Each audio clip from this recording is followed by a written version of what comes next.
உயிர்பலி தொடர்பான காட்சிகளை பார்க்கும்போது வேதனையாக உள்ளதாக கூறியுள்ள பாமக தலைவர் அன்புமணி, விஜய் பரப்புரைக்காக பெரிய இடத்தில் ஒப்புதல் அளித்திருக்க வேண்டும் எனவும், பரப்புரை கூட்டத்தில் பொதுமக்களும் தமிழக வெற்றிக் கழகத்தினரும் பொறுப்புடன் நடந்திருக்க வேண்டும் எனவும் தெரிவித்துள்ளார்.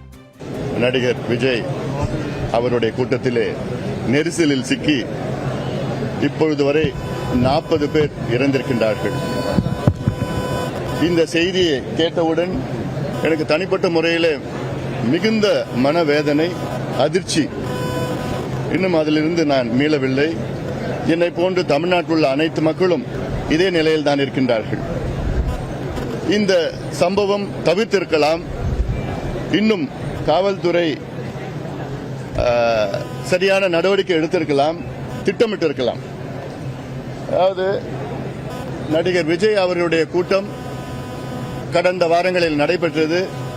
எவ்வளவு பேர் வந்தார்கள் என்றெல்லாம் காவல்துறைக்கு தெரியும். அதே அளவு இல்லை, அதுக்கு மேல் கூட்டம் வருவார்களும் என்றும் தெரிகிறது. விடுமுறை நாட்கள் இது. இதில் நல்ல பெரிய இடத்திலே அனுமதி கொடுத்திருக்கணும் வேண்டும். அரசியல் கட்சிகள் இது போன்ற கூட்டங்கள் நடத்தினால் அவருடைய தொண்டர்களுக்கு குடிநீர், உணவு, நிழல் இது போன்ற திட்டமிட வேண்டும். இது போன்றதெல்லாம் திட்டமிட வேண்டும். ஆக பொறுப்புடன் நடந்து கொள்ள வேண்டும்.